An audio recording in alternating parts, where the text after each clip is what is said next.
Ladies and gentlemen, Kocosports.com proudly presents the Boom Boom Room. That's right, sexiest man on all our net wrestling radio, right here. That's right, Boom Boom, shaking the room, live from the RVA, talking about Richmond, Virginia. And of course, NXT is in the house. Hope everybody's doing great here.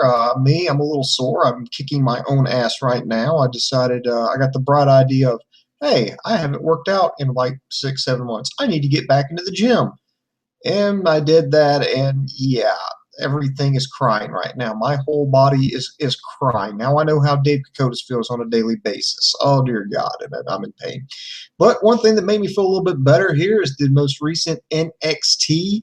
Of course, we always ask the question, if you checked it out, what did you give tonight's show? Did you give it a win? Did you give it a loss? Or did you give it a tie? Me looking at it, I'm just going to give it a tie. I'll give it a solid tie. There was some good things about it, but overall, I think it lacked a lot of charisma, which is something that it needed. There was just, to me, I really wasn't feeling the energy tonight. Not saying it was a bad show, but it just, it felt dated. And it's NXT has been, for the most part, been doing a great job of. We all know that NXT is, they film it like, once a month. They'll go to Full Sail University. They'll shoot about, 4 episodes. Then, go back to training, then go back to Full Sail University, shoot another 4 episodes, then do like their special events are going to be about quarterly now. So, get all build up for the quarterly event. But this particular week, it just felt, it felt dated, because normally, the way they shoot these episodes, they have them, they could convince you that, hey, this thing's going on every week. This is what's going on this week, and, it could be happening now. It doesn't feel recorded, but this one it did. And I'm going to tell you why. The first match out the gate was Solomon Crowe versus CJ Parker. CJ Parker, as you all probably know by now, right after WrestleMania, asked for his release from World Wrestling Entertainment, to which it was granted. This was an amicable, mutual agreement. The door's wide open for CJ Parker to come back in. Solomon Crowe, obviously, they're trying to build him up a little bit. I'm not completely sold on Solomon Crowe yet. I'm not saying he's a bad guy. I'm not saying he's a bad wrestler. I just think he needs a little bit more time to grow on me. But they did take, at least in my opinion, they took a step in the right direction with Crowe, because they had him get in a lot of bit of the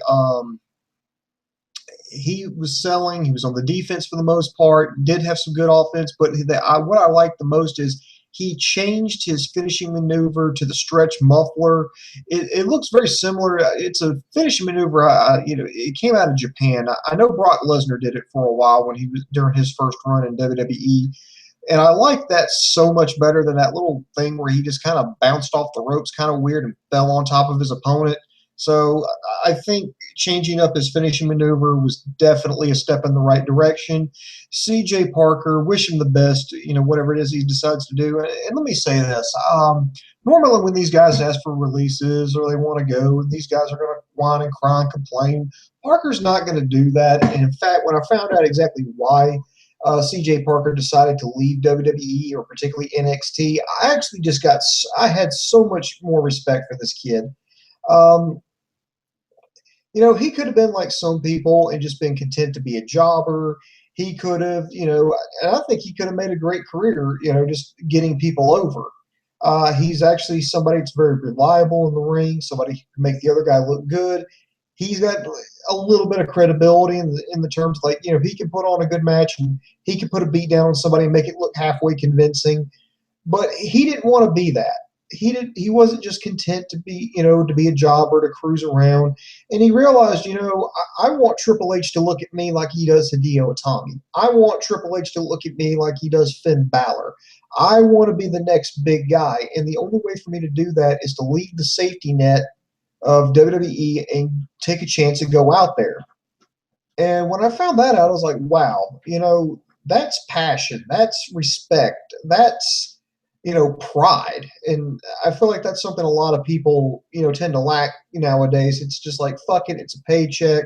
I'll just go in, I'll do the job, I'll last forever. No, he wanted to be more than that. And so he took a chance. He left the cushy job with NXT. and now he's saying that he'd like to work in New Japan.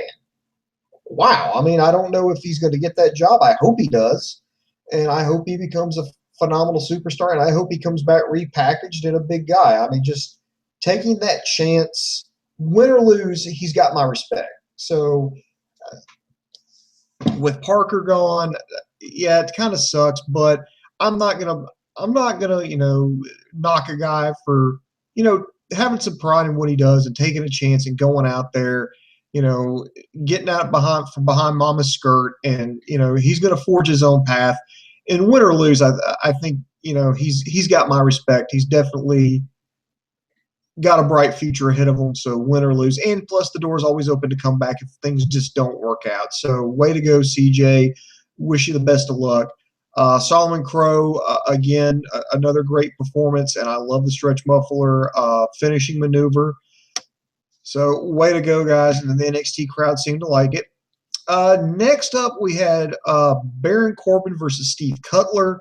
Steve Cutler, they're billing him as like a former Marine. So let me steal a line here from Dave Dakota, Semper Fi. Corbin squashed him in under 30 seconds. I've got mixed emotions about this. It's just like the same thing we've kept seeing with Baron Corbin. I mean, I do appreciate that they're trying to keep him on TV. I do appreciate the fact that they're trying to keep him, on in our consciousness. Make sure he has our attention. But I feel like they need to do something else with him, and they need to put him in a program with somebody else not named Bull Dempsey. He needs to work something and build up. Now, normally, I would say that NXT, shouldn't bring in like a secondary title, something like a TV title or a cruiserweight title, or or basically the equivalent of like the Intercontinental title.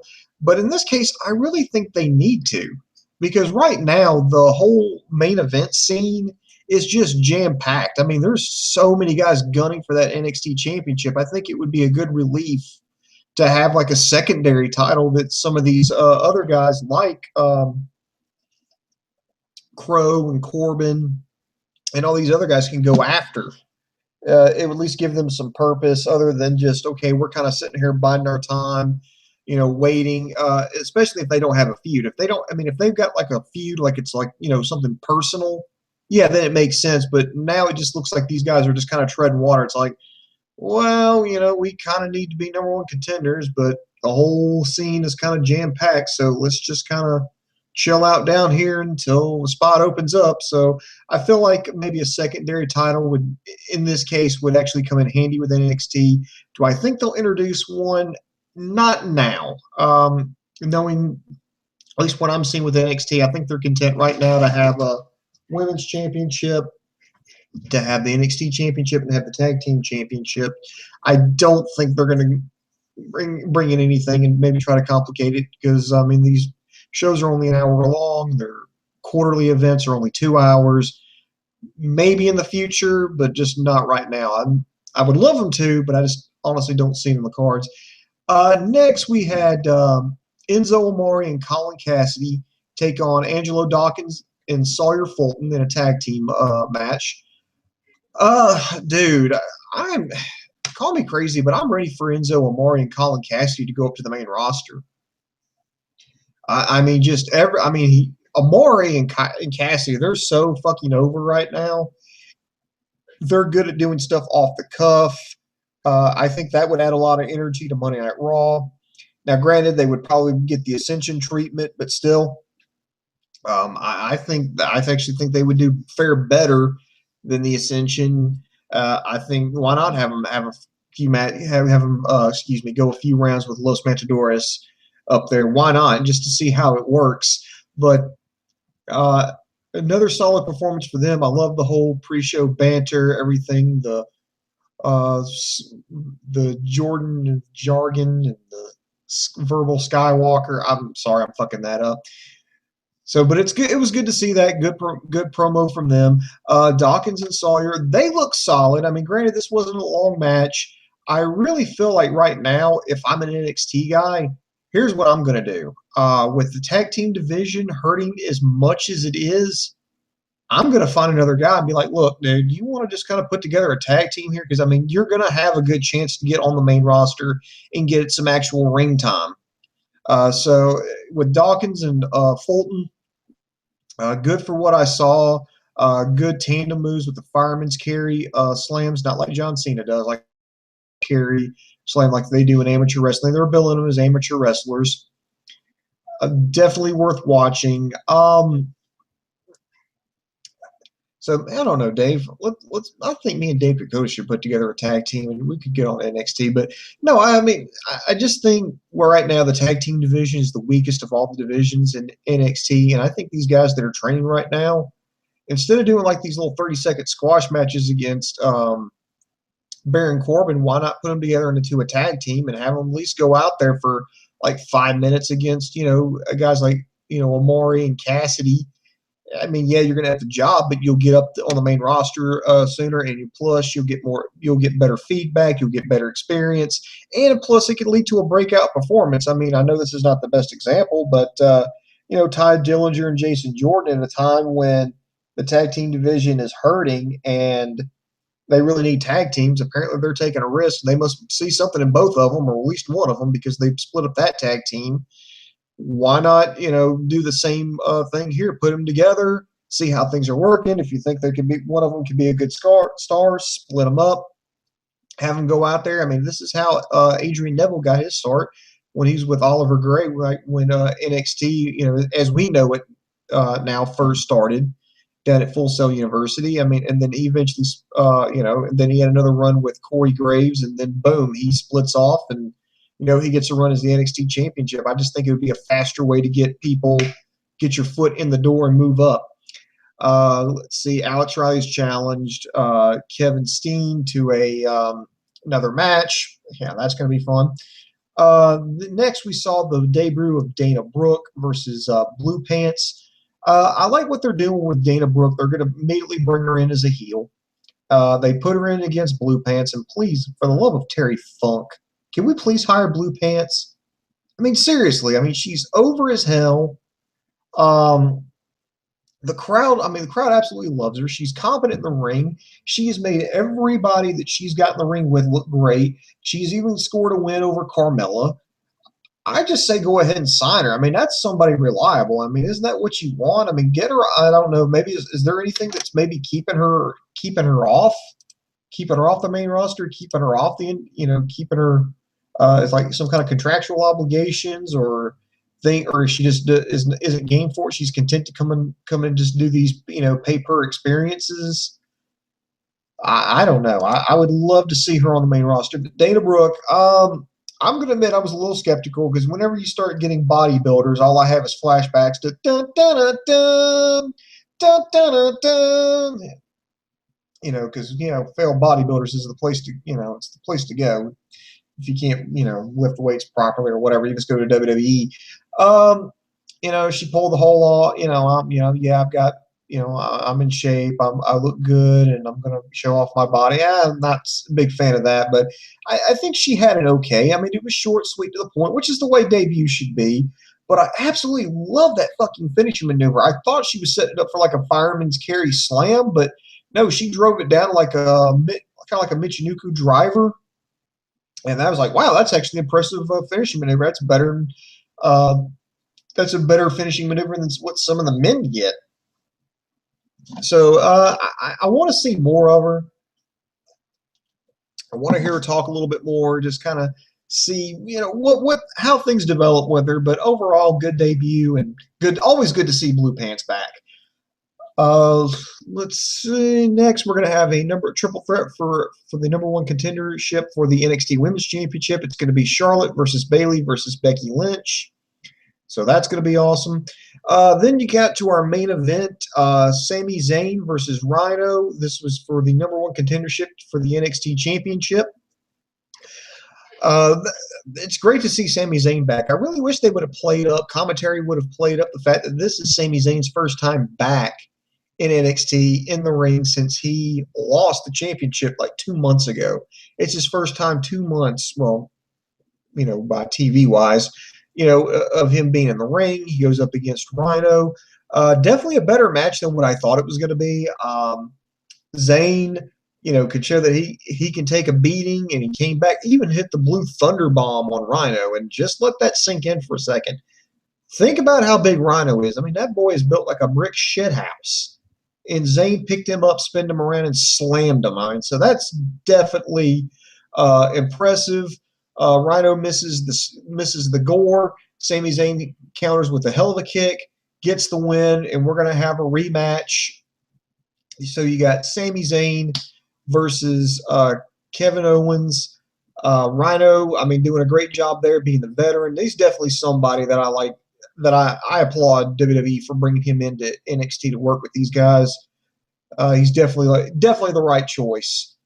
I mean, he's got some credibility. He's big. He's tough. He's a veteran. He's somebody that's good to work with. I think a lot of people are going to can learn from him. And Zayn is just, I don't know what it is about Zayn. It's just this whole aura about him. It's not like where he's coming in off of his fame from Japan, or Finn Balor, that just awesome intro with a body paint. It's not like Baron Corbin, where he tries to finish somebody as fast as he can. It's just, I don't know. He's just got this fucking it factor that's just hard to describe, and I think I see a bright future for him. Now that comes my next problem is with Zayn. Like, I predicted on the show last week that Hideo Itami would be the one to unseat Kevin Owens. And I stand by that. It's just, I feel like the better storyline here would be, it would be like Rocky 3. It's, remember, Rocky gets the shit beat out of him by Clubber Lang. The Mick dies. He's kind of directionless. The Apollo Creed starts training him, and he makes this big comeback. He goes in, goes in a rematch against Clubber Lang. He's getting beat down early, but he makes this, he's got the heart, he's got the determination. He comes back, and he gets the win. He wins the championship back. He does it for everybody. It's amazing, and it's kind of the way I want it to go. But I'm thinking they're not gonna have Owens have a short title reign. I think they're gonna let him go for the long haul. And if you're gonna have Hideo Itami be the one to unseat him again, Zayn has to lose. And I'm like, how do you have Sami Zayn lose, not win that championship, and still have his head held up high at the end of the night? I mean, what do you do? I mean, you don't want to end it with a fuck finish with a disqualification or a count out, because that'll just piss everybody off. But you just can't have them straight up lose. So I don't know how the hell they're. I think NXT is booking themselves into a corner, and I'm interested to see how they see how all this plays out. But what do you think? What do you guys think is going to happen with this? I think, honestly, if he loses, I think you need to go ahead and call him up. You need to get him off NXT, because you just can't have him, make this huge comeback, lose, and then just kind of stick around. No, I think if he loses, he's got to get called up. But anyway, let's see what you guys are thinking. Let's get to some of your questions here. Let's see. Rico from Facebook. He says, "Did Rhino Hot won his one? What? Did Rhino Hod his one in the mat?" I can't. I am okay. Rico, please. This in board operator. Hey, first time on the show. He fixed the spelling later, and I sent you the wrong one. It said, "Did Rhino hold his own in the match?" Thank you. So there's Dave Kocosports practicing his English. Yeah, I think he held his own. I think he looked great in the match. I mean, he did. I mean, you have to, the opponent has to look just as good, so that way when the good guy wins, I mean, it's just that much more special, where it actually means something. So yeah, Rhino, he held his own. He looked great. He didn't look bad. I mean, there was just no, he didn't look pathetic. I mean, he looked like a big beast. So yeah, he held his own. And then 40 Corners asks, NXT was great. Why can't WWE swap the main roster with NXT? Well, because Wayne's World. If they ever get a hold of some of these NXT guys, I mean, look what happens to them. Bo Dallas. long reigning NXT champion. Very, he gets like a gimmick tweak. He comes back in as this disingenuous guy who, he's like a bad guy but thinks he's a good guy. It's kind of John Cena done right. He goes up. WWE doesn't get it to give up on him, and he's doing nothing. Adam Rose, he's over like hell with the Rosebuds, this big party atmosphere. He goes up. WWE doesn't get it. They turn him heel, and he's pretty much treading water.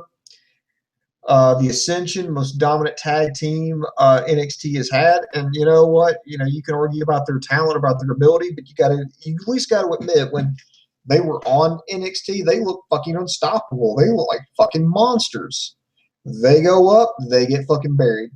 Now, I mean, there are some success stories. I know that Seth Rollins,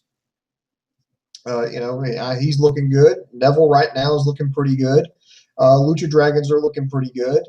Now, I'm not really going to count Cesaro and Tyson Kidd. Yeah, they did make appearances down there, but they were already established guys. I mean, Tyson Kidd and Cesaro came up through Florida Championship Wrestling. Yeah, they sent Kidd back down just for some of the guys to work with, and that's when he really found himself. But no, he was already an established guy. Remember, he had his WrestleMania moment. He went in as a tag team champion one year with D.H. Smith, or basically David Boy Smith Jr., D.H. Hart, I guess I think that's what they were calling him, with the Hart Dynasty. He'd already had that moment. And Cesaro, he was already a solid guy. That's why they brought him in. So you really can't argue that. Who else as far as other people with NXT? I know Dean Ambrose was Florida Championship Wrestling. So, if you move them up, I just don't think that they're going to get it. And plus, Raw, they're more so about, commentators seeing about who can get the best zinger over on the next guy, who can make the most obscure reference, who can promote social media. Then it's, okay, how can we promote the network? How can we promote the sponsors? Instead of having these long dramatic matches like you did with the women's championship match at the last at Rival, no, you're just going to have not even 3-minute squash matches that end the schoolgirl roll up. It'll just be watered down, and even if you move, I just think that's what's going to happen. It's really not going to matter. NXT is just special because you've only got really one thing to please, and that's just Triple H and the WWE Network. Whereas if you go up to Raw, then you've got sponsors and stockholders, and you got to make sure you hit commercial breaks on the correct times. And then, are you putting over this pay-per-view? Are you putting over this guy? It's just too much. I think it's just too much politics, to be honest. That's the reason why Raw doesn't work and NXT does work. NXT is just so simple. There's a person in charge.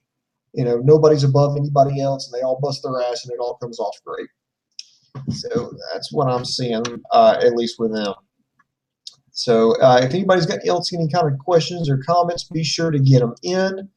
We do want to promote Kocosports.com. We've got all kinds of good things going on here. We got a Lucha Underground review. Then SmackDown review is going to be coming up within the next 48 hours.